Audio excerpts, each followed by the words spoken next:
Assalamu alaikum wa rahmatullahi wa barakatuhu. Aujourd'hui au programme, il sera question de parler d'un événement des plus représentatifs de l'année 6 de l'Hégire. C'est l'événement qui marque cette année-là hégirienne. Et il s'agit du traité d'Al-Hudaybiyah. Le pacte d'Al-Hudaybiyah, référence faite directement au lieu où il se produira. C'est l'un des plus importants de la vie du prophète sallallahu alayhi wa sallam. Que dis-je, l'un des plus importants même de l'essor et l'expansion de l'islam en tant que religion universelle. Et on va détailler ça dans un instant. Alhamdulillahi rabbil alamin wa usalli wa usallim ala ashrafil anbiya'i wal mursalin nabiyyina Muhammadin wa ala alihi wa ashabihi ajma'in.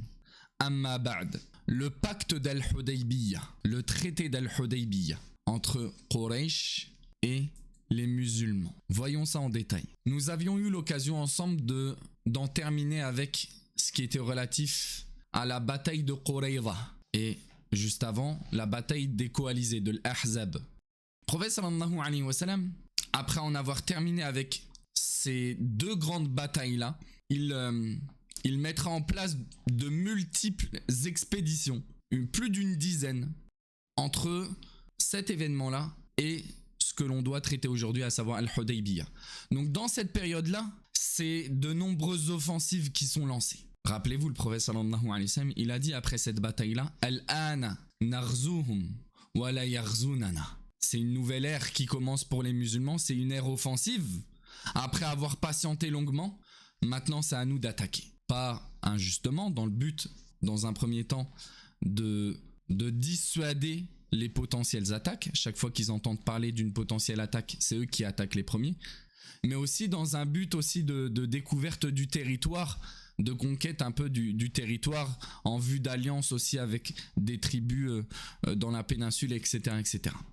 L'année 6 de l'Hégire, durant le mois de Dhul Qa'dah, autant dire qu'on parle de la fin de l'année 6 de l'Hégire même, le prophète sallallahu alayhi wa sallam fera un rêve dans lequel il se voit, lui et ses compagnons, entrer à la Mecque en sécurité. Il se voit dans ce rêve-là en train de recevoir les clés de la Kaaba même et d'accomplir la Umrah. Le prophète sallallahu alayhi wa sallam, il en tire une prévision de ce qui se passera. Allah subhanahu wa ta'ala lui montre ce qui se passera dans l'avenir. Le prophète sallallahu alayhi wa sallam, il en fait part à ses compagnons et ils se réjouissent tous. Vous pouvez vous en douter, ils sont tous heureux d'apprendre cela. Et ils le voient comme un signe imminent. Ça va arriver là. Le prophète sallallahu alayhi wa sallam, il enjoint donc ses compagnons à se préparer pour partir vers la Mecque et accomplir une Umrah. Tous les musulmans dans Médine à ce moment-là, vous pouvez pas imaginer la joie dans laquelle ils sont plongés. On va revoir nos familles. C'est un signe qu'on va revoir nos familles, qu'on va retrouver nos biens qu'on a laissés là-bas. Depuis 6 ans, ils sont pas repartis à la Mecque. Ce qu'ils ont laissé là-bas, c'est toujours là-bas.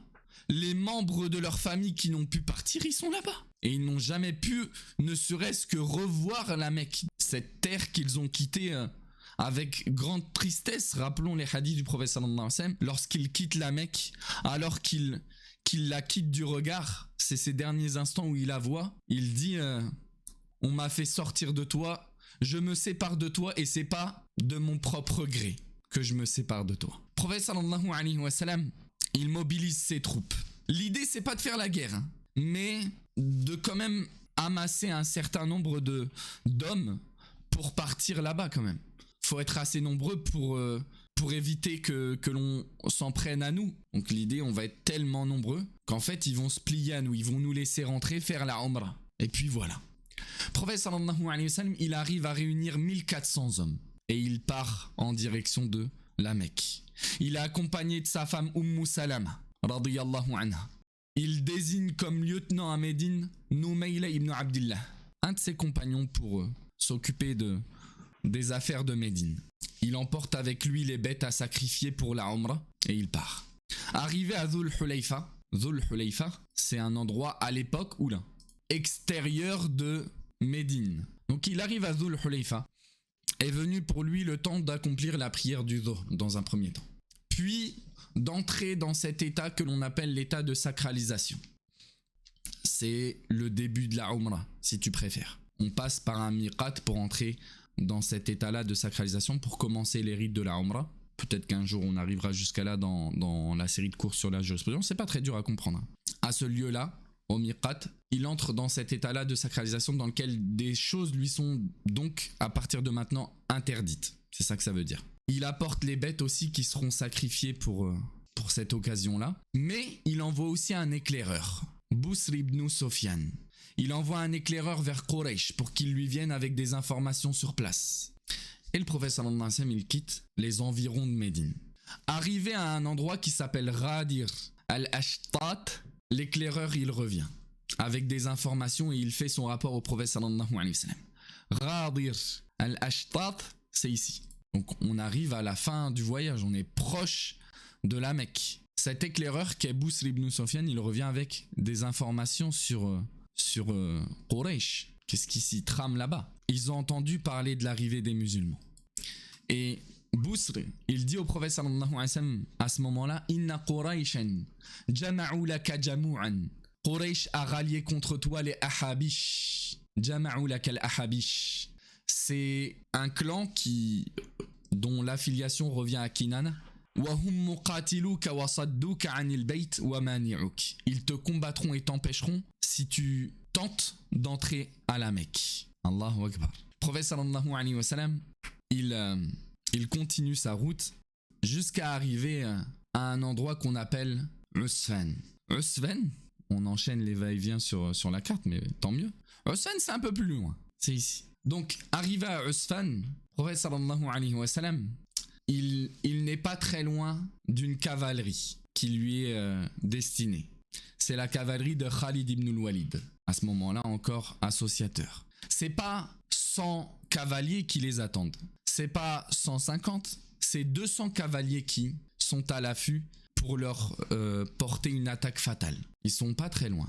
Le prophète sallallahu alayhi wa sallam, il consulte ses compagnons à ce moment-là. Est-ce qu'on attaque ou on continue notre route?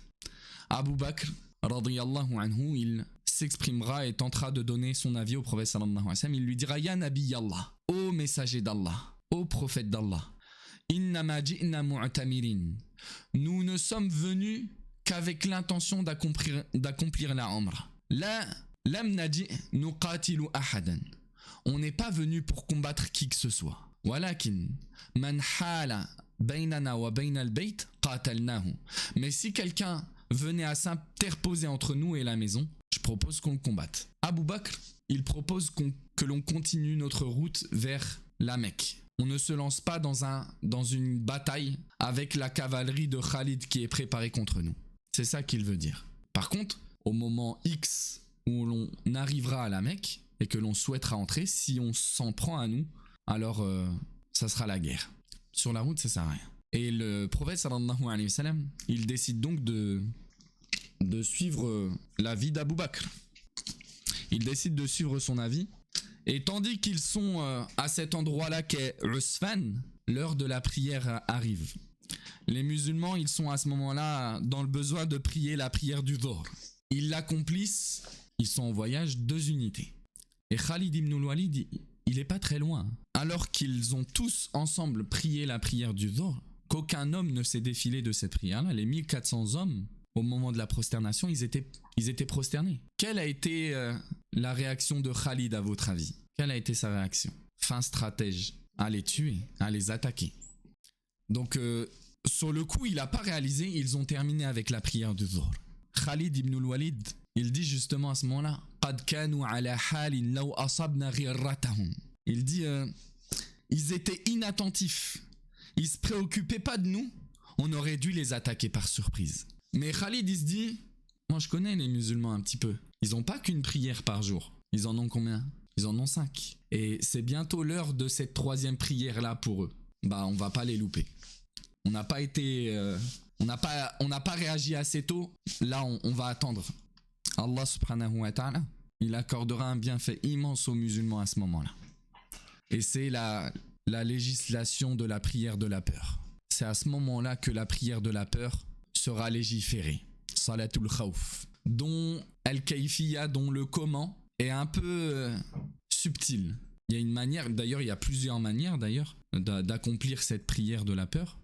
Et celle que le prophète sallallahu alayhi wa sallam adoptera ce jour-là, c'est celle, selon les débats qu'il y a entre les savants sur ce sujet-là, que l'on accomplit lorsque l'ennemi il est entre nous et la qibla. En fait, c'est le fait de répartir les gens en deux groupes et de faire en sorte de prier une raka'a, que l'imam prie une raka'a, une unité de prière avec chacun des deux groupes. Cette prière-là donc a été légiférée pour les musulmans, afin qu'ils obtiennent, même dans cette période-là, la récompense de prier en groupe avec l'imam, là en l'occurrence qui était le prophète sallallahu alayhi wa sallam. Et ça appuie quelque chose sur lequel on appuie généralement lorsqu'on en parle. Regardez cette législation-là de la prière de la peur.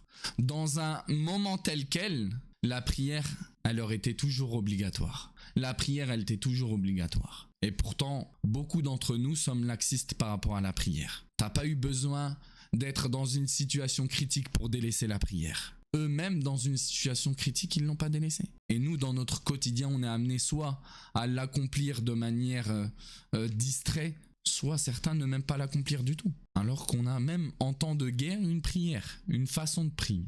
Donc Khalid ibn al-Walid, il tombe des nues quand il voit cette manière de prier-là qui permet, en fait, l'idée, pour faire simple, c'est de permettre à un groupe, même en prière, de toujours surveiller. Donc le premier groupe avec le prophète sallallahu alayhi wa sallam qui est juste derrière lui, ils sont répartis en deux rangs, pour faire simple. Ils commencent la prière ensemble, ce qui est rapporté, ils font le ruku' tous ensemble, l'inclinaison, ils la font tous ensemble. Ils se relèvent tous ensemble de l'inclinaison. Et là, lorsque le prophète sallallahu alayhi wa sallam, il va pour se prosterner, il n'y a que le rang juste derrière lui qui se prosterne. Le deuxième rang, si vous préférez, il reste debout, comme ça. Le premier groupe avec le prophète sallallahu alayhi wa sallam, le rang juste derrière lui, ils font la première unité, ils se relèvent. Les deuxièmes, ils font la prosternation, ils terminent la première unité et ils remontent avec tout le monde. Là, les musulmans reprennent la prière tous ensemble, ils font l'inclinaison, ils se relèvent de l'inclinaison. Le premier rang devient le deuxième rang, le deuxième rang devient le premier rang. Le deuxième rang qui est devenu maintenant le premier rang, il se prosterne avec le prophète sallallahu alayhi wa sallam. Le deuxième rang, qui était initialement le premier, il reste debout et il surveille. Là, je vous ai tous perdus. C'est vrai ou pas? Je vous ai tous perdus. Il y a une vidéo qui est meilleure que 1000 mots, on la regardera à la fin du cours. Ok? Donc bref, c'est pas tant le sujet, donc autant ne pas trop s'y attarder. Donc les musulmans, en dehors de ça, ils décident de changer leur route pour éviter la confrontation sanglante avec la cavalerie de Khalid ibn al-Walid. Donc le prophète sallallahu alayhi wa sallam, il décide de suivre une piste de montagne rocailleuse que des chevaux ne peuvent pas emprunter, dans les montagnes, comme ça là. Et déjà, premièrement, petite chose intéressante, c'est Khalid, il a même pas calculé que les musulmans sont partis.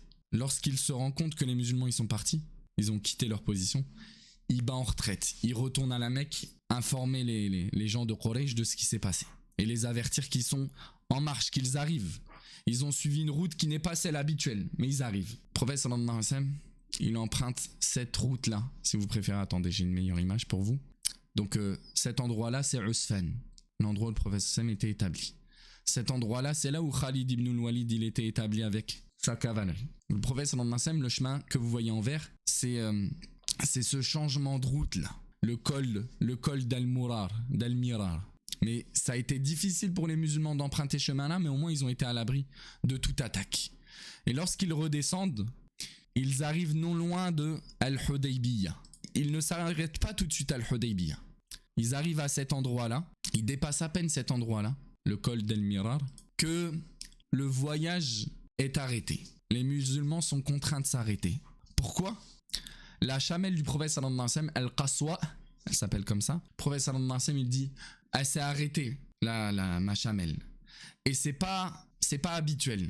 Il dit, walakin habasaha habisul fil. Mais celui qui l'a arrêté, c'est celui qui a arrêté l'éléphant. Le prophète sallallahu alayhi wa sallam, ici, il fait référence au récit de l'éléphant, l'année de sa naissance. L'éléphant qui a été empêché, qui s'est arrêté avant d'entrer à la Mecque, dont l'objectif c'était qu'il écrase la Kaaba. Et on sait ce qui a atteint les gens de l'éléphant, donc l'armée d'Abraha qui dirigeait cet éléphant-là comme destruction par des oiseaux qu'Allah subhanahu wa ta'ala a envoyés avec des projectiles qui transperçaient chaque ennemi qui le touchait.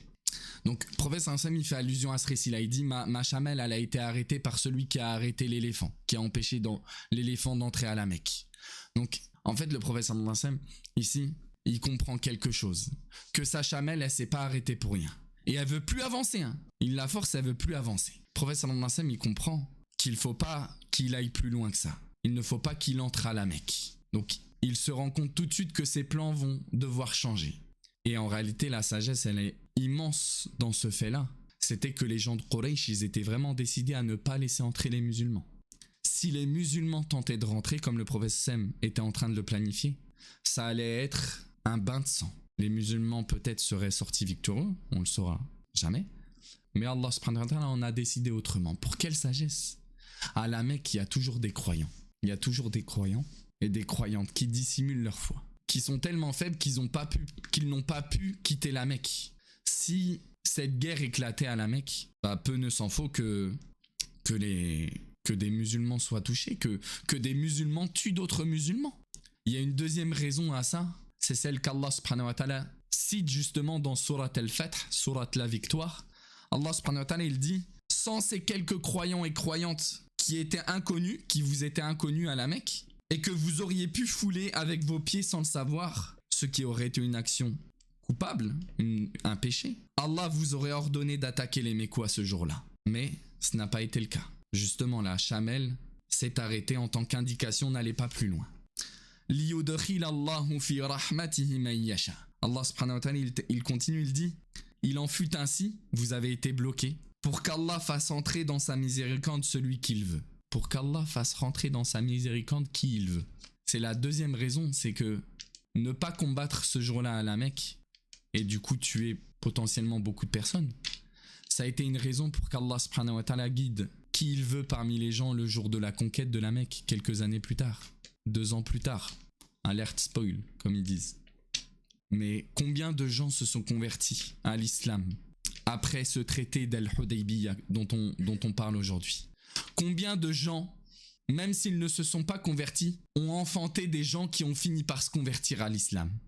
Liyudkhilallahu fi rahmatihi man yasha. Liyudkhilallahu fi rahmatihi fi dinil islam man yasha. Pour qu'Allah fasse rentrer dans l'islam qui il veut. Au moins vous ne les avez pas attaqués ce jour-là. Les musulmans, du coup, ils décident de s'arrêter au point le plus éloigné de l'Hudaybiyah, qui en fait partie, qui est ce point vert là, si vous préférez. D'accord ? Ils y établissent campement, ils s'y arrêtent avec le prophète sallallahu alayhi wa sallam, auprès d'un bassin duquel ils pourraient boire. Bon, malheureusement, ce bassin-là, il ne contient que très peu d'eau. À tel point que les musulmans, en quelques instants, en quelques heures, peut-être jours, parce que ce récit-là, il s'est étendu sur 20 jours, il est resté à l'Hudaybiyah une vingtaine de jours, le prophète sallallahu alayhi wa sallam, il n'y ait plus d'eau, et que les musulmans, du coup, soient atteints par la soif. Le prophète sallallahu alayhi wa sallam émanera de lui ce jour-là un miracle prophétique qui n'est autre que ce récit dans lequel les musulmans viendront se plaindre au prophète sallallahu alayhi wa sallam justement du manque d'eau. Le prophète sallallahu alayhi wa sallam, il sortira une flèche de son carquois, de son récipient à flèche, c'est ça un carquois. Et il ordonnera à un de ses compagnons d'aller planter cette flèche-là, qui est la sienne, dans le creux de ce bassin-là. En faisant ça, c'est de l'eau qui jaillira de ce bassin-là. Et tous pourront boire jusqu'à étancher leur soif et étancher celle de leur monture. Tandis qu'ils sont installés à cet endroit-là, et qu'ils n'y bougent pas, c'est une médiation qui va commencer entre les musulmans et Quraysh, entre le prophète sallallahu alayhi wa sallam et les chefs de Quraysh. Donc la situation, elle perdure. Quraysh sait que les musulmans sont là, ils veulent rentrer. Bon, ils décident de pas rentrer, ils sont raisonnables. On va essayer d'envoyer des messagers pour trouver un arrangement. Dans un premier temps, c'est Budayl ibn Warqa, un homme de la tribu de Khuza'a, en laquelle le prophète sallallahu alayhi wa sallam, il a une grande confiance, qui vient à lui. Le prophète sallallahu alayhi wa sallam, il s'entretient avec lui et il lui révèle ses intentions. Il lui dit, je n'ai aucun souhait si ce n'est accomplir la Umrah. Je ne suis pas venu pour la guerre. On veut juste entrer, faire la Umrah et repartir. La guerre, elle a épuisé les gens de Quraysh. Elle leur a causé beaucoup de pertes. Ce qu'ils ont cherché contre nous, ça leur a joué défaut. Nous, on n'est pas venus là pour les chercher. S'ils le veulent, même le prophète Sam propose, s'ils le veulent, c'est là que la première idée est lancée, s'ils le veulent, je pourrais conclure avec eux un pacte de non-agression. Ils me laisseront alors face aux gens. Et moi, je les laisserai. Ils seront reposés, ils seront à l'abri de nous. De nos attaques, rien. Par contre, le prophète Sam continue, Fa'in abaou, s'ils s'obstinent à vouloir la guerre, eh bien, فوالذي نفسي بيده لأقاتلنهم على أمر هذا حتى تنفرد سالفتي ولينفذن الله أمره. Par celui qui détient mon âme entre ses mains, je les combattrai jusqu'à perdre ma vie ou qu'Allah subhanahu wa ta'ala fasse triompher sa religion. Boudayl, il repart avec ses hommes et il se dirige vers Quraysh. Il lui dit La uballiranna ma qultali li Quraysh. Je transmettrai à Quraysh ce que tu demandes, ce que tu proposes. Il se rend auprès des chefs de Quraysh, il leur fait part de ça. Et Quraysh, ils sont pas du tout enjaillés par la proposition, pour deux raisons. La première déjà, c'est qu'ils n'ont pas confiance en Boudayl. C'est pas eux qui l'ont envoyé, en fait c'est lui qui est parti de son propre chef tenter la médiation. Il aime bien le prophète sallallahu alayhi wa sallam, même s'il n'est pas musulman. Il y a un gros conflit qui se prépare, on va tenter de faire la médiation. Ils n'ont pas confiance en lui parce qu'ils savent que la tribu de Khuza'a penche vers le prophète sallallahu alayhi wa sallam. La deuxième raison, en fait, pour laquelle ils sont pas du tout prêts à accepter, c'est qu'ils peuvent pas laisser faire ça. Je m'explique, ou du moins eux-mêmes s'expliquent. C'est cette parole qu'ils répètent tout le temps dans ce récit-là. La yadkhula ahadan unwatan. C'est pas comme ça qu'il rentrera à la Mecque. Il ne rentrera jamais à la Mecque comme ça, en nous forçant, comme s'il nous contraint. La tatahaddathu bidhalika al-arab. On veut pas que les Arabes ils se fassent passer le mot. Regardez encore une fois ce qui était omniprésent à cette époque-là, à toute époque bien sûr, mais l'honneur, à juste titre, l'honneur c'est important. Mais eux, la guerre qu'ils livrent au prophète sallallahu alayhi wa sallam, dans beaucoup de points, c'est juste une histoire d'honneur. Et c'est triste à dire parce que dans nombreuses situations, on a vu qu'ils reconnaissent la véracité du prophète sallallahu alayhi wa sallam, mais que c'est qu'une histoire d'honneur. Qu'est-ce qu'ils vont dire les Arabes si on renie nos croyances? Qu'est-ce qu'ils vont dire si on vous laisse adorer Allah et réfuter nos divinités comme ça? Qu'est-ce qu'ils vont dire si on vous laisse rentrer comme ça alors que c'était pas prévu comme ça? Ils sont pas du tout, pour eux c'est impossible. Vous ne rentrerez pas comme ça. Quraysh décide d'envoyer ses propres émissaires pour tenter de trouver une solution. Mais essayez de relever quand même quelque chose là. Quraysh envoie ses propres émissaires. Dans un premier temps, ils envoient Mikraz ibn Hafs. Mikraz ibn Hafs. Le prophète Sam, dès qu'il le voit arriver, il dit mais quel pervers cet homme-là, quel homme perfide cet homme-là. Il n'aime pas le prophète Sam. Il lui dit la même chose. En fait, il lui fait part de ses intentions. On est venu à la Mecque juste pour faire la Umrah. On veut pas la guerre, on veut combattre personne, on veut repartir juste après. Ok, je vais transmettre ça. Bon, déjà, c'est leur propre émissaire qui transmet ça. Ils y voient un peu plus clair dans les intentions du prophète sallallahu alayhi wa sallam. Ils envoient un deuxième émissaire, Al-Hils, certains disent Al-Hulays, bit tasghir, Ibn Al-Qama. Et cet homme-là, c'est le chef des Ahabish. J'ai cité tout à l'heure cette terminologie-là, l'Ahabish. C'est une tribu de Kinana, très très forte, qui vont aller voir le prophète sallallahu alayhi wa sallam. Encore une fois, le prophète sallallahu alayhi wa sallam, il fait part de ses intentions-là, mais avant qu'il arrive, le prophète sallallahu alayhi wa sallam, il connaît cet homme-là. Il connaît cet homme-là qui est Al-Hils. Il sait que c'est un homme qui aime beaucoup le sacré, qui honore beaucoup les choses sacrées et qui respecte beaucoup les gens qui honorent eux-mêmes les choses sacrées. La Mecque, c'est sacré pour tout le monde, hein. Les associateurs, les musulmans. Dès qu'il arrive, cet homme-là, et c'est le chef de cette tribu-là, que sont les Ahabish, il dit à ses compagnons Hadha min qawmin yu'azzimuna al-budn. Lui là, cet homme-là qui va venir nous voir, c'est un homme qui respecte énormément les choses sacrées. Fab'athul hadi fi wajhi.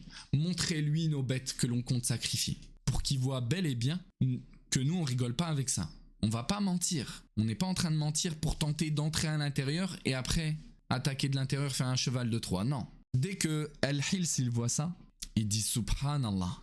Ma yanbaghi li haula an yusaddu anil bayt. Il dit Subhanallah. Il reconnaissait Allah. Hein. On en a déjà parlé. Le problème c'est qu'ils associent à Allah d'autres que lui. Par gloire à Allah. Des gens comme ça ne devraient pas être empêchés d'entrer à la Mecque. On ne devrait pas empêcher de telles personnes d'entrer à la Mecque.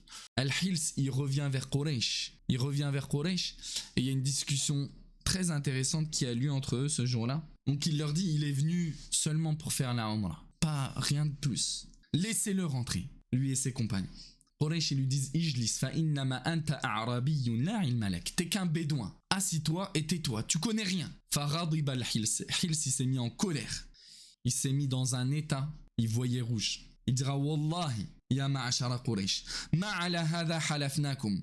C'est pas sur ça qu'on s'est rallié à vous. Wala ala hadha aqadnakum. On n'est pas allié avec vous pour ça. Pour faire ça là. Ayusaddu anil bayti man ja'a mu'azziman lahu. Est-ce qu'on va empêcher quelqu'un qui honore la maison sacrée d'y entrer? Walladhi nafsul hilsi biyadi. Par celui qui détient l'âme de l'Hils, il parle de lui à la troisième personne. Par celui qui détient mon âme entre ses mains. Soit vous laissez rentrer, faire ce qu'il a à faire. Ou alors, nous les Ahabish, on vous attaquera comme un seul homme vous attaque. Tous d'un seul coup. Regardez cet homme-là. Le prophète sallallahu alayhi wa sallam, il en parle dans un hadith. Quelquefois, il dit Allah subhanahu wa ta'ala, il secourt sa religion quelquefois par un homme pervers. Ça fait partie de sa sagesse là. Et des fois, ça va plus loin. Allah subhanahu wa ta'ala, par sa sagesse, quelquefois, il décrète qu'un non-musulman secourt l'islam. Qu'il s'en rende compte ou non. Ça a été le cas d'Abu Talib, on en a parlé. Et là, le Hils, il nous démontre encore ça. Et à ce moment-là, ils se disent, ouh là là là, lui là, il est dangereux. Mais, calme-toi. Laisse-nous juste voir qu'est-ce qu'on décide entre nous et lui. On va donner quelque chose, mais laisse-nous voir qu'est-ce qu'on donnera. C'est un troisième émissaire. Ils sont pas satisfaits. C'est un troisième émissaire qui s'appelle Urwa ibn Mas'ud al-Thaqafi, qui se convertira d'ailleurs après le traité d'Al-Hudaybiyah, qui va parler avec le prophète sallallahu alayhi wa sallam et les musulmans. Et la discussion est chauffe entre eux.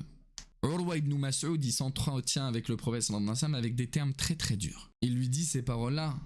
Est-ce que tu serais prêt à exterminer ton propre peuple si on te donne pas entre guillemets de ce qui te satisfait là, si on te donne pas un peu ce que tu veux là aujourd'hui là? T'es en train de nous dire que tu serais prêt à exterminer ton propre peuple? Nous, par Allah, il lui dit, si on en venait à gagner contre toi, à avoir le dessus sur toi, ce ramassis de gens qui sont avec toi, ils ne resteraient pas avec toi. Ils fuiraient en fait, ils te défendraient pas. Et à ce moment-là, Abu Bakr, il se lève et il dira une parole pour montrer son indignation très forte, dans laquelle il insulte leur divinité, Lat. Il dira Umsus badra Lat. Je traduirai pas cette parole-là. Mais il dirait une parole très forte pour insulter sa divinité. Vous tomberez un jour sur la traduction peut-être vous-même. Urwa, il constate quelque chose ce jour-là, pendant qu'il est en train de parler avec le prophète sallam. C'est l'amour inconditionnel qu'ils ont pour ce dernier. Et justement, Urwa, il nous rapporte quelque chose. Il nous dit ce jour-là que quelque chose l'a frappé chez les musulmans. On va lire ensemble. Il repart voir les gens de Quraysh. Et il leur dit, ce que Mohammed vous a proposé, c'est un bon deal. Acceptez ce qu'il vous a proposé. Mais avant ça, il dit, Wallahi, laqad wafattu ala al-muluk, wa wafattu ala Qaysar wa Kisra wa Najashi. Il dit, j'ai visité le roi des Perses. J'ai eu l'occasion de m'entretenir avec le roi des Perses un jour. J'ai eu l'occasion d'un jour rencontrer César, le roi des Romains. Et le Négus, dans leur propre royaume. J'ai été m'entretenir avec eux. Wallahi ma ra'aytu malikan qattu yu'azzimuhu ashabuhu ma yu'azzimu ashabu Muhammadan. En aucun cas, les compagnons de ces rois-là, les sujets de ces rois-là, n'avaient l'amour que j'ai vu des compagnons de Mohammed pour Mohammed. Et ces trois empires qu'il cite, c'est les empires dominants de l'époque. Hein. Ils dominent le monde à ce moment-là. Il dit, les sujets de ces rois-là, ils n'aimaient pas leur roi comme les compagnons de Mohammed aiment Mohammed. Par Allah, lorsqu'il crache, il recueille sa salive et se frictionne le visage et leur corps avec. Ça fait partie du tabarruk, de la recherche de la bénédiction qui est permise par la personne du prophète sallallahu alayhi wa sallam. Ils s'empressent de faire ce qu'il leur donne. Dès qu'il leur donne quelque chose, ils le font. Ils ne laissent pas tomber par terre la moindre goutte d'eau de ses ablutions. Lorsqu'ils parlent, ils baissent leur voix. Ils ne le regardent pas avec insistance, tellement ils le respectent. Mohammed vous propose un plan raisonnable, acceptez-le. Regardez comment il décrit les compagnons du prophète sallallahu alayhi wa sallam envers notre prophète sallallahu alayhi wa sallam. N'ont-ils pas été d'une exemplarité dans ce qui relevait de l'amour pour le prophète sallallahu alayhi wa sallam?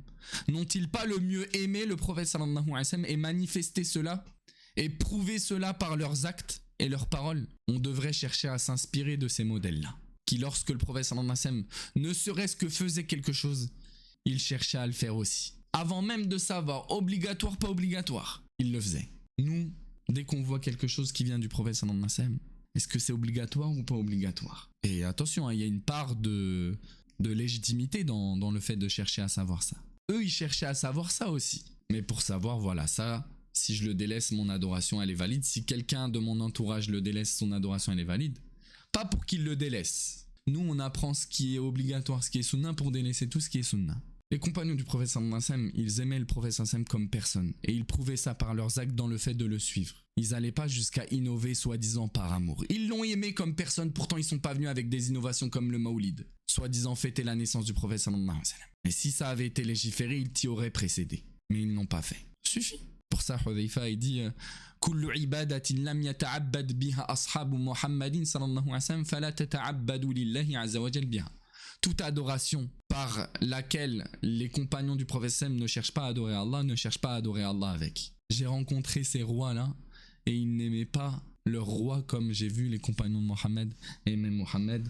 Ils vous proposent un plan raisonnable, acceptez-le. C'est ce qui nous intéresse. Quraysh, ils veulent pas lâcher le morceau. Le prophète sallallahu alayhi wa sallam, il décide d'envoyer ses émissaires à lui.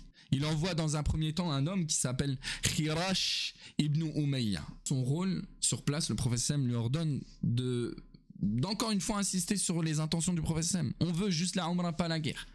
Dès qu'il arrive à la Mecque, Quraysh s'en prend tout de suite à sa monture. Il tue sa monture. Et peu ne s'en faut pour qu'il ne le tue lui-même. Mais les Ahabish, ils viennent et ils défendent Khirash. Ils disent vous le touchez pas. Et ils mettent en sécurité Khirash jusqu'à ce que Khirash soit capable de retourner au prophète sallallahu alayhi wa sallam et lui raconter ça. Alors à ce moment-là, le prophète sallallahu alayhi wa sallam, il réfléchit et il dit faut qu'on envoie quelqu'un d'autre pour aller encore une fois négocier selon nos conditions à nous. Le prophète sallallahu alayhi wa sallam, il décide d'envoyer Omar ibn al-Khattab pour aller confirmer les positions. Mais Omar ibn al-Khattab, il s'excusera de ne pas pouvoir remplir cette tâche-là. Pourquoi ? En fait, Omar, c'est pas parce qu'il est peureux, c'est parce qu'il est factuel qu'il va dire au prophète sallallahu alayhi wa sallam Ya Rasulallah, inni akhafu Qurayshan ala nafsi.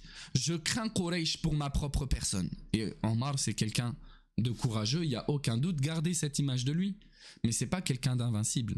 Et c'est pas un suicidaire. Il dit à Mecca, il y a personne de ma tribu actuellement qui pourrait me protéger, qui pourrait m'accorder l'asile. Et Quraysh sait à quel point je les déteste et à quel point je suis dur envers eux. On avait déjà parlé de récits et la vidéo elle est sur YouTube dans lesquels il s'est bagarré, il s'est tapé avec tout le monde là-bas dès qu'il a annoncé sa conversion à l'islam. Mais Omar il dit moi je te propose qu'on envoie Othman ibn Affan. Il n'est pas en train de... Non, lui pas moi, non, jamais de la vie. Il aime pour Othman ce qu'il aime pour lui-même, plus encore. C'est un croyant, un vrai. Non, il dit, Othman, il a sa famille là-bas. Il a une lignée là-bas pour le défendre. Vas-y, envoie-le. Le prophète sallallahu alayhi wa sallam, il prend part du coup à cette idée-là et il décide d'envoyer Othman ibn Affan. Une fois qu'il arrive à la Mecque, c'est Abban, un homme qui s'appelle Abban ibn Saïd ibn al-As, qui l'accueille sur place. Il lui dit tu vas où? Il dit je vais parler à Quraysh, au chef de Quraysh. Abban, avant même de s'être converti à l'islam, parce qu'il se convertira à l'islam après le Hudaybiyah, il dit vas-y je te prends sous ma protection, je t'accorde la protection, l'asile. Vous vous rappelez de cette chose-là qui existe chez les Arabes? Je te prends sous ma protection, personne n'a le droit de t'attaquer, et je te conduis au chef de Quraysh. Là, Othman, il fait face aux nobles de Quraysh, auxquels il n'a pas fait face depuis tant d'années, en tout cas en ce lieu-là, parce que sinon dans les batailles, ils se sont rencontrés. Et il tombe sur Abu Sofyan, auquel il rappelle encore une fois les intentions du prophète sallallahu alayhi wa sallam. On veut ceci, on veut cela. Ok, d'accord. Reste ici, soulignez ça en rouge, reste ici, on y réfléchit, entre guillemets. Et en attendant, ils lui disent reste à la Mecque. Ils veulent un peu le garder à la Mecque parce qu'ils sont pas encore sûrs de qu'est-ce qu'ils vont répondre. Donc ils veulent le garder à la Mecque pour réfléchir un petit peu à la réponse qu'ils vont transmettre à Mohammed sallallahu alayhi wa sallam via Othman. Reste à la Mecque. Ils lui ont dit si tu veux faire le tawaf, va le faire. T'es libre de le faire. Othman, tellement il aime le prophète sallallahu alayhi wa sallam, il dit ma kuntu li atufa hatta yatufa bihi rasulullah sallallahu alayhi wa sallam. Il dira je n'accomplirai pas le tawaf tant que le prophète ne l'a pas fait lui-même. Donc il est dit que Othman ibn Affan il en profite justement pour donner des nouvelles aux croyants sur place et aux croyantes sur place, pour les rassurer, la victoire elle est proche, ne vous inquiétez pas. Ce qui s'ensuit, c'est qu'en attendant, en fait, les musulmans, ils attendent et ils n'ont aucune nouvelle de Othman ibn Affan. Ils n'ont aucune nouvelle de lui. Le temps commence à se faire long. On n'a toujours pas de nouvelles de Othman, qu'on a envoyé là-bas en tant que messager, émissaire. Et souvent, quand on n'a pas de nouvelles dans un temps standard, dans un temps connu de l'émissaire, qu'est-ce qui lui est arrivé? C'est qu'il a été tué. Et tuer un émissaire, à cette époque-là, c'est une déclaration de guerre. C'est une déclaration nette de guerre. Donc la rumeur comme quoi il a été tué, elle commence à parcourir les rangs des musulmans. Jusqu'à ce qu'elle arrive aux oreilles du prophète sallallahu alayhi wa sallam. Et à ce moment-là, le prophète sallallahu alayhi wa sallam, il décide de prendre une décision radicale en pensant à Othman mort. Il dit à ce moment-là, par Allah, lan nabraha hatta nunajiz al-qawm. Nous ne quitterons pas ces lieux-là tant qu'on n'a pas combattu ce peuple-là. Et à ce moment-là, le prophète sallallahu alayhi wa sallam, il appelle ses compagnons alors qu'il est assis sous un arbre à lui prêter allégeance. Tous viennent lui prêter allégeance. Le premier qui viendra, c'est un homme qui s'appelle Abu Sinan. Il vient prêter allégeance au prophète sallallahu alayhi wa sallam. Donc ils viennent lui promettre loyauté. Sur quoi? Sur le fait de ne pas fuir. Tous prêtent serment au prophète sallallahu alayhi wa sallam qu'ils vont combattre Quraysh et qu'aucun d'entre eux ne se défilera, si ce n'est un homme, un hypocrite qui est présent ce jour-là. Tous prêtent allégeance qu'ils mourront pour le prophète sallallahu alayhi wa sallam. Le prophète sallallahu alayhi wa sallam, il pense à Othman en ce jour-là. Et il est en train de prendre cette décision-là justement pour qui? Pour Othman. Il pense à Othman dans ce moment-là qu'on appelle justement Bay'atur Ridwan, l'allégeance de Ridwan, à laquelle Allah subhanahu wa ta'ala fait justement référence dans le Coran dans Surat Al-Fath. لَقَدْ رَضِيَ اللَّهُ عَنِ الْمُؤْمِنِينَ إِذْ يُبَايِعُونَكَ تَحْتَ الشَّجَرَةِ. Certes, Allah a agréé les croyants qui t'ont prêté allégeance sous l'arbre. إِذْ يُبَايِعُونَكَ تَحْتَ الشَّجَرَةِ فَعَلِمَ مَا فِي قُلُوبِهِمْ. Allah a su ce qu'il y avait dans leur cœur. فَأَنزَلَ السَّكِينَةَ عَلَيْهِمْ. Il a descendu sur eux la quiétude. وَأَثَابَهُمْ فَتْحًا قَرِيبًا. Et il les a récompensés d'une victoire proche, d'une victoire imminente. Le prophète sallallahu alayhi wa sallam, il pense à Othman en ce jour-là. Et du coup, à ce moment-là, il prend sa main et il l'attrape comme ça. Et il dit Hadihi yadu Othman. Ça, c'est la main de Othman. Et il tape dans sa main. Entre guillemets, je prends l'allégeance de Othman en son nom. C'est pour ça que en réalité, Othman, il est compté parmi les gens qui ont prêté allégeance au prophète sallallahu alayhi wa sallam. Et en fait, pour ceux qui connaissent la biographie de Othman, en fait, à ce moment-là, tout de suite, normalement, vous êtes censé penser à l'injustice qu'il a subie et qui l'a mené à sa mort, Othman ibn Affan, lorsque les Khawarij, ils se sont rebellés contre lui lorsqu'il était gouverneur, en prétendant plusieurs choses contre lui pour souiller son honneur. Parmi les choses par lesquelles ils ont tenté de souiller son honneur, le fait d'avoir dit « il n'est pas de ceux qui ont prêté allégeance au prophète Sam le jour de Bay'atur Ridwan, il était de ceux qui s'étaient défilés ». Alors que justement le prophète Sam, comme s'il veut réfuter cette idée-là, il s'est passé ça ce jour-là. Il se serait pas passé ça ce jour-là, qu'il n'y aurait eu aucun argument dans leur parole en fait. Parce que Othman, il n'a pas à prêter allégeance. On est en train de prêter allégeance pour aller attaquer Mecca pour lui. Mais en plus de cela, le prophète Sam, il pense à prendre sa main. Dans son autre main, il dit ça c'est pour Othman. Il est rapporté aussi qu'il dira ce jour-là Inna Othman fi hajatillahi wa rasuli. Othman, il a besoin d'Allah aujourd'hui, bien entendu tout le temps, et il a besoin de son messager aussi. Et c'est à partir de là justement que ces gens-là qui ont prêté allégeance au prophète, on les appelle les gens du pacte de Ridwan, Bay'atur Ridwan. Et en fait Ridwan, ça fait référence à Rida, à la satisfaction, parce qu'Allah subhanahu wa ta'ala informe lui-même qu'il a agréé, qu'il est satisfait de ces gens-là, des gens qui ont prêté allégeance ce jour-là, d'où le nom, l'allégeance de la satisfaction, si vous préférez. Tandis que les musulmans sont prêts à partir, Othman il arrive. Othman il arrive comme ça. Bon, on peut s'imaginer à quel point les musulmans ils sont heureux de cela. Alors qu'ils étaient en train de se préparer à partir, Othman il arrive, sain et sauf. Mais les mécréants de Quraysh, ils ont entendu parler de cette allégeance-là dans laquelle ils ont promis de combattre jusqu'à la mort Quraysh. Donc ils sont pris d'une peur sans pareil. On a 1400 hommes là. On était en train d'effectuer des médiations avec eux. Ils sont en furie, ils arrivent sur nous. Les gens de Quraysh dépêchent tout de suite sur les lieux, sur l'Hudaybiyah, un homme qui s'appelle Suhayl ibn Amr, pour convenir d'un pacte. On doit tout de suite trouver un pacte. Sinon la situation elle risque d'exploser. Donc ils lui disent, tu vas demander ces conditions-là, ces conditions. Et Suhayl il vient s'entretenir avec le prophète sallallahu alayhi wa sallam Et du coup, la médiation, elle commence. Le traité commence. Et le traité est écrit ce jour-là. Et il nous est rapporté du coup comment il a été écrit le pacte. Donc il a été écrit de la manière suivante. Le prophète sallallahu alayhi wa sallam, il appelle Ali ibn Abi Talib pour écrire de sa main les deux versions du pacte, du traité. Donc le prophète sallallahu alayhi wa sallam, il lui dit Uktub bismillahir rahmanir rahim. Écrit au nom d'Allah, le tout miséricordieux, le très miséricordieux. Suhayl il dit Amma ar-Rahman fa wallahi ma adri ma hiya walakin uktub bismika Allahumma. Suhayl, comme les gens de Quraysh à l'époque, il ne croit pas au fait qu'Allah subhanahu wa ta'ala, parmi ses noms, il y ait Ar-Rahman, le tout miséricordieux. Donc ils disent, nous on ne connaît pas ça, ce nom-là. Efface-le. Écris plutôt Bismika Allahumma, au nom d'Allah. Ça on connaît. Le prophète sallallahu alayhi wa sallam ordonne à Ali d'effacer. Écris Bismika Allahumma. Ensuite, le prophète sallallahu alayhi wa sallam ordonne à Ali d'écrire la chose suivante en deuxième lieu.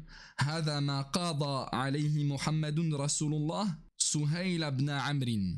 Voici les termes du pacte entre Mohammed, le messager d'Allah, et Suhayl. Suhayl, il dit à ce moment-là, Wallahi, law kunna na'lamu annaka Rasulullah, ma sadadnaka anil bayt, wa ma qatalnak.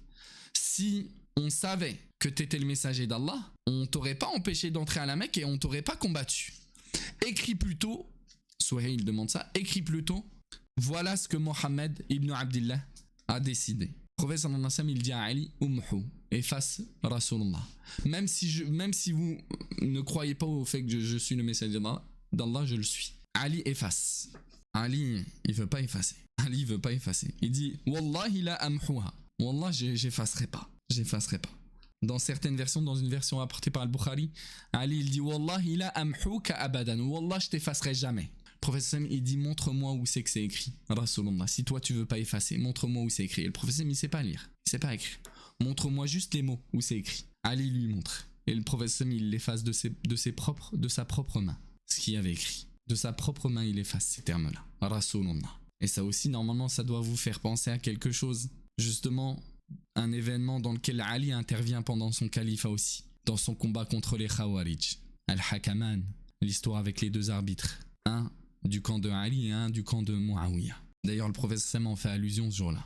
Il en fait allusion, il lui dit Ama inna laka mithlaha sata'tiha wa anta muttar. Le prophète Sam il dit à Ali, mais il y aura que les experts qui comprendront. Il dit à Ali, il t'arrivera la même chose. Tu seras confronté à la même situation un jour. Tu seras contraint de faire ce que je viens de faire, à ton échelle. On en parlera un jour. Dès que le pacte est terminé, l'écriture du pacte est terminée, le prophète Sam il prend un témoin Abu Bakr, il prend un témoin Omar ibn al-Khattab, Uthman ibn Affan, Abd al-Rahman ibn Aouf, Saad ibn Abi al-Waqqas et Abu Ubaida ibn al-Jarrah et d'autres compagnons de ce qui est écrit. Et parmi les associateurs, beaucoup aussi témoignent. L'idée c'est d'officialiser tout ça. Maintenant, une version est donnée à Quraysh, une version aux musulmans. Quelles sont les conditions de ce pacte-là, de ce traité-là? Eh bien, les conditions sont les suivantes. Première condition de ce pacte d'allégeance. Yarji'u Muhammadun 'amahu hadha fala yadkhulu Makkah. Mohammed et les musulmans retournent chez eux cette année sans accomplir la Umrah. Vous promettez que vous ne tentez pas de rentrer à la Mecque cette année. Mais vous rentrerez l'année prochaine. Les musulmans viendront l'année prochaine accomplir la Umrah. Ils auront 3 jours pour l'effectuer. Ils n'auront en aucun cas le droit d'apporter des armes avec eux, si ce n'est les armes qu'on prend avec soi pendant un voyage. Le voyageur, il a besoin quand même un minimum d'être armé à l'époque. Pendant 3 jours, vous restez, les gens de Mecca ont le temps sortent de la Mecque pendant ces 3 jours-là. Les gens de Quraysh sortent de la Mecque. Il n'y aura que vous à la Mecque, vous effectuerez ce que vous voudrez et vous partirez. Première condition.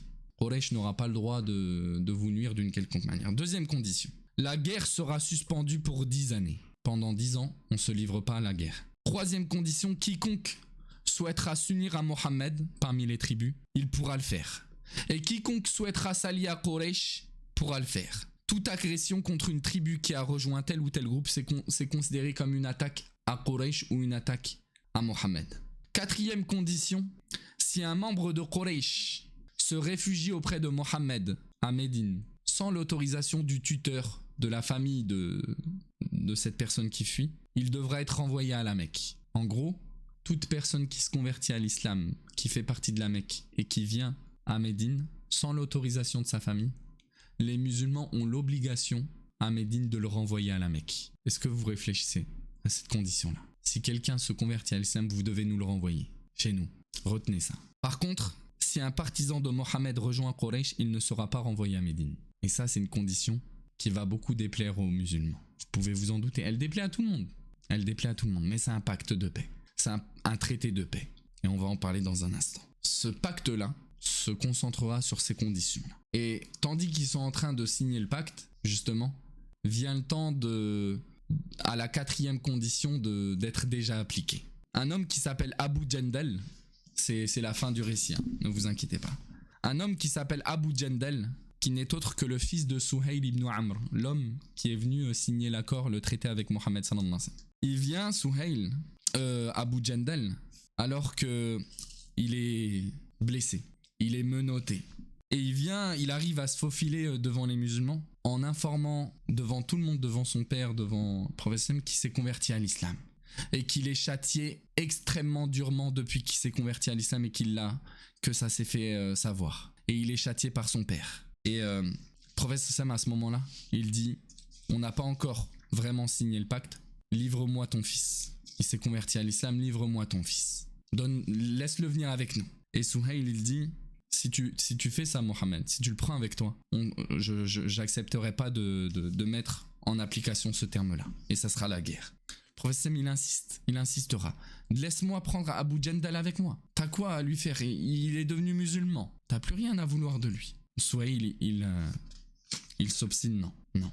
Et son récit, il est extrêmement triste. Parce qu'Abu Jandal, à ce moment-là, il va crier aux sanglots, Ya ma'ashara al-muslimin, ô vous les musulmans, uraddu ila al-mushrikin wa qad ji'tu musliman. Il dit, je vais être renvoyé chez les polythéistes qui risquent de me détourner de ma religion, alors que je suis venu à vous musulmans. Ataruddunani ila ahli shirk fayaftinunani fi dini. Professeur Sam, il lui dira à ce moment-là, Ya Aba Jandal, isbir wa ihtasib. Ou Abu Jandal, sois patient et compte sur la récompense d'Allah. Allah, il te donnera une issue. À toi et à toutes les personnes faibles dans ta situation. Mais on vient de signer un pacte avec ce peuple-là et on leur a accordé cette condition-là. Et ils nous ont accordé leur engagement. Et on ne trahira pas le pacte. Et du coup, Abu Jandal, il sera amené par son père. Son père, il le prendra avec lui, il le tirera par ses liens qui le maintiennent. Il est rapporté qu'Omar ibn al-Khattab, lui-même, il nous dit, j'ai marché à côté de lui, en lui disant, patiente Abu Jandal, patiente. Ce sont des associateurs. Tu finiras par avoir le dessus sur eux. Il dit, Omar, il dit, et j'ai mon épée pas loin de sa main, à Abu Jandal. Il dit, Rajautu an ya'khudha sayf fayadriba bihi aba. Il disait, en lui parlant, j'espérais qu'il prenne l'épée et qu'il frappe son père avec l'épée, qu'il tue son père, pour qu'il puisse fuir. Mais il l'a pas fait. Et Abu Jandal, il sera emporté comme ça par les siens, contraint à vivre à la Mecque alors qu'il est musulman, dans des conditions que seul lui peut connaître à ce moment-là. Et le pacte, il sera mis en application. Le pacte, c'est le pacte. Même s'il nous répugne sur certaines conditions, le pacte, c'est le pacte. Regardez ce pacte que le prophète sallallahu alayhi wa sallam a conclu. Imaginez les Khawarij à cette époque. Qu'est-ce qu'ils en diraient de ce pacte-là? Qu'est-ce qu'ils en diraient les Khawarij? Ils rendraient le prophète sallallahu alayhi wa sallam lui-même mécréant. Wal'iyadhu billah. Pourtant, il a signé ce pacte-là. Et les musulmans, ils seront extrêmement peinés des conditions de ce pacte-là. Aucun n'acceptait ces conditions-là parmi les musulmans. Aucun n'était satisfait de cela. Sauf Abu Bakr. C'est pour dire sa foi. Regardez la foi d'Abu Bakr. Sinon, tous, ils étaient affligés. Il n'y a que Abu Bakr qui voyait ça comme une victoire, qui comprenait la victoire derrière, à long terme. Les musulmans, ils étaient effondrés. Ils n'ont pas pu aller à la Mecque. Ils se réjouissaient en pensant que c'était une vision sur le moment. Ils ne se sont pas doutés que c'était pour plus tard peut-être la vision que le prophète il a vue. Ils sont dégoûtés de ne pas pouvoir rentrer à la Mecque. Ils sont dégoûtés de ne pas pouvoir aller faire la Umrah. Ils sont dégoûtés au plus haut point de cette 4e condition. Si quelqu'un vient à vous en tant que musulman, vous devez nous le rendre. Il restera musulman, hein, mais vous savez pas ce qui lui arrivera. Sûrement, ils vont lui faire la misère. Omar ibn al-Khattab, il décide d'aller voir Abu Bakr. Il est tellement dérouté par cette condition-là. Il va voir Abu Bakr, Omar ibn al-Khattab.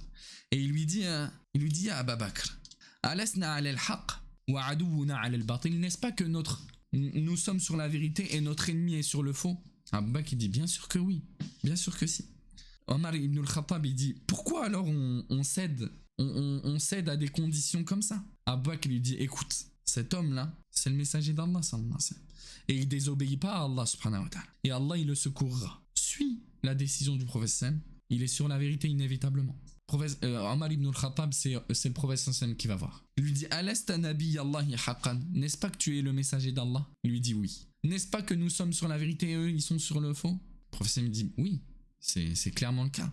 Omar ibn al-Khattab il dit pourquoi on cède à des conditions comme ça alors? Si on est sur le vrai, eux ils sont sur le faux, que tu es le messager d'Allah sallallahu alayhi wa sallam. Bien sûr il veut pas douter mais il a eu du mal Omar. Le prophète sallam lui répond cette même réponse, il lui dit Inni Rasulullah wa lastu a'sihi wa huwa nasiri. Je suis le messager d'Allah, je désobéis pas à Allah subhanahu wa ta'ala et c'est lui mon secoureur. Et là Omar il dit mais tu nous avais pas dit qu'on irait qu'on irait à la Mecque faire le tawaf? Le prophète sallallahu alayhi wa sallam il lui dit si, mais est-ce que je vous ai dit que c'était cette année? Omar il dit non. Le prophète sallam lui dit t'inquiète pas, ça arrivera. Et on fera le tawaf autour de la Kaaba. Et le prophète sallallahu alayhi wa sallam, il se verra révélé alors qu'il est en train de retourner à Médine avec ses compagnons. Il recevra une révélation. Inna fatahna laka fatham mubina. Nous t'avons accordé une victoire éclatante. Et le prophète sallallahu alayhi wa sallam, dès qu'il reçoit ça, il sait qu'Allah subhanahu wa ta'ala, il parle du traité de l'Hudaybiyah. Le traité de l'Hudaybiyah est une victoire éclatante, est une victoire évidente. Le prophète sallallahu alayhi wa sallam, dès qu'il reçoit ce verset-là, comme il est rapporté authentiquement, il dira laqad unzilat alayya ayatun hiya ahabbu ilayya min ad-dunya jami'an. Il vient de m'être révélé un verset qui m'est plus aimé que tout ce bas monde. Inna fatahna laka fatham mubina. Nous t'avons accordé une victoire évidente. Et ce traité-là, c'est une victoire évidente. Pourquoi? En fait, tout ce qui en a découlé. Tout ce qui en a découlé comme repos des musulmans de l'animosité de Quraysh. Vous savez pas déjà, mais ce pacte-là, il représente déjà quelque chose d'incroyable. Il y a depuis 6 ans, même avant, les mécréants de Quraysh, ils accordent aucune importance aux musulmans. Jamais il serait question de pacter avec eux. On pacte pas avec quelqu'un qu'on considère pas à notre niveau, qu'on considère pas comme une puissance. On pacte avec quelqu'un qu'on considère fort, qui peut entre guillemets rivaliser contre nous. Donc en réalité la vraie défaite c'est pour Quraysh d'avoir accepté des conditions en fait, d'avoir même voulu discuter.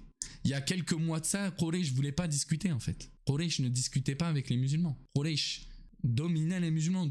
Quraysh voulait entre guillemets annihiler les musulmans. Donc ce pacte déjà, il représente une grande victoire, comme les savants l'ont précisé. Et comme Allah subhanahu wa ta'ala l'a précisé lui-même. Mais en plus de ça, ce pacte-là, il va permettre aux musulmans de pouvoir se concentrer sur d'autres ennemis, comme ceux à Khaybar, dont on parlera la semaine prochaine d'ailleurs, qui ne cessent de comploter pour attenter à l'intégrité physique des musulmans, dont le souhait le plus cher, c'est de voir les musulmans exterminés. Donc le prophète sallallahu alayhi wa sallam, il va pouvoir se concentrer sur la da'wah, parce que les musulmans, ils vont pouvoir quand même recôtoyer des gens de la Mecque, et du coup leur faire da'wah. Et c'est pour ça qu'énormément de gens se convertiront à l'islam après cela, après le traité de l'Hudaybiyah. Et il y avait une parole justement d'Ibn Kathir à ce sujet-là, si je la retrouve. Ah, non, c'est Ibn Hajar qui nous rapporte de l'imam az-Zuhri, donc mort en 126 de l'Hégire, il aurait dit Lam yakun fil islami fathun qabla fath al-Hudaybiyah a'zama minhu. Az-Zuhri, un pieux prédécesseur, il dira il n'y a pas dans l'islam une victoire avant la victoire de l'Hudaybiyah plus importante que celle-ci, dans ce qu'elle représente, dans ce qui a découlé d'elle, politiquement, ce qu'elle représente pour les musulmans, qui sont devenus du coup une force à part entière qu'on considère, avec qui on pacte, qu'on évite de froisser, à laquelle on se rallie, qui domine. Même les Perses finissent par entendre parler des musulmans, même les Romains finissent par entendre parler des musulmans. Et l'islam aura le dénouement qu'il aura dans les événements qu'on aura l'occasion de détailler ensemble dans les prochains cours. Pour la petite anecdote, soyez rassurés par rapport à Abu Jandal, parce qu'un homme dont la situation est presque similaire à celle d'Abu Jandal, qui s'appelle Abu Basir, finira par se convertir à l'islam et arriver à Médine. À ce moment-là, Quraysh finira par envoyer des hommes chercher Abu Basir pour le ramener à la Mecque. Et le prophète sallallahu alayhi wa sallam, il dira on peut pas t'accepter ici, on peut pas t'accepter à Médine, on a fait un pacte. Et Abu Basir, il comprendra ça, du coup il repartira avec ces hommes-là qui sont venus le chercher, l'escorter jusqu'à la Mecque. Mais sur la route, il les abattra, il en abattra un sur les deux, le deuxième il fuira. Et Abu Jandal, il ira s'installer pas très loin de la Mecque, sur les reliefs auprès des littoraux, du littoral. Et en fait, chaque personne qui se convertira à l'islam à la Mecque, il fuira vers Abu Basir, qui finiront par constituer une petite force, comme ça, une petite brigade, je sais pas comment on pourrait appeler ça, une petite diaspora, en fait, dont la fonction, d'eux-mêmes, le prophète il leur a jamais commandé de faire ça, bien sûr. En fait, chaque fois qu'il y aura un convoi de Quraysh, un groupe de Quraysh, ils les attaqueront pour leur voler tout ce qu'ils ont. Au point que Quraysh finira elle-même par demander au prophète sallallahu alayhi wa sallam d'accepter les gens qui se convertissent à l'islam, de les accepter à Médine. Parce que quand ils viennent pas à Médine, ils finissent par faire n'importe quoi en fait. Et donc Abu Jandal sera renvoyé au final à Médine avec les autres convertis qui finiront par pouvoir se rallier aux musulmans. Et le prophète Sam, justement, il rappellera cela à Abu Jandal. Allah subhanahu wa ta'ala, il t'accordera, c'était évident qu'il allait t'accorder une issue. C'était évident. Tu t'accroches à la foi, c'est évident qu'Allah subhanahu wa ta'ala va t'accorder une issue. Et c'est pour ça que un compagnon du prophète Sam qui s'appelle Suhail ibn Hanif, il parle de ça là. Il dira laqad ra'aytuni yawma Abi Jandal. Il dit, si vous saviez dans quel état j'étais le jour où on a dû rejeter Abu Jandal, on a dû le rendre aux associateurs de Quraysh. Dans quel état j'étais? Il dit, j'étais à 2 doigts de refuser l'ordre du prophète sallallahu alayhi wa sallam. Puis lorsque j'ai vu ce qui en a découlé, en fait j'ai eu la certitude que ce qui vient dans la religion, c'est forcément gage de secours à court ou long terme. Et c'est pour ça qu'à la fin il dit ittahimur ra'i. Faites attention à ce que votre raison vous lance dans ce que votre esprit imagine. Comme quoi vous avez plus raison que le prophète sallallahu alayhi wa sallam. Comme quoi vous pouvez avoir plus raison que la religion. Et c'est ce qu'on dit nous souvent. Faites attention à la raison. Parce qu'elle a ses limites. Si la raison s'oppose à la religion, faites devancer la religion. En aucun cas vous devez être de ceux qui font que la raison prédomine sur les textes. Non. Faites attention à votre raison, elle est défaillante, elle est limitée, elle voit pas plus loin que ce qu'il y a devant vous, vous pouvez pas savoir ce qu'il y a derrière le mur, vous pouvez pas savoir ce qu'il y a derrière les choses. On ne perçoit avec nos raisons que ce qu'on connaît, pas ce qu'on ne connaît pas. Attachez-vous au texte, vous serez forcément de ceux qui réussissent, et on terminera peut-être sur cette sagesse-là. وسبحانك اللهم وبحمدك أشهد أن لا إله إلا أنت أستغفرك وأتوب إليك وصلى الله وسلم على نبينا محمد وعلى آله وأصحابه أجمعين بارك الله فيكم والسلام عليكم ورحمة الله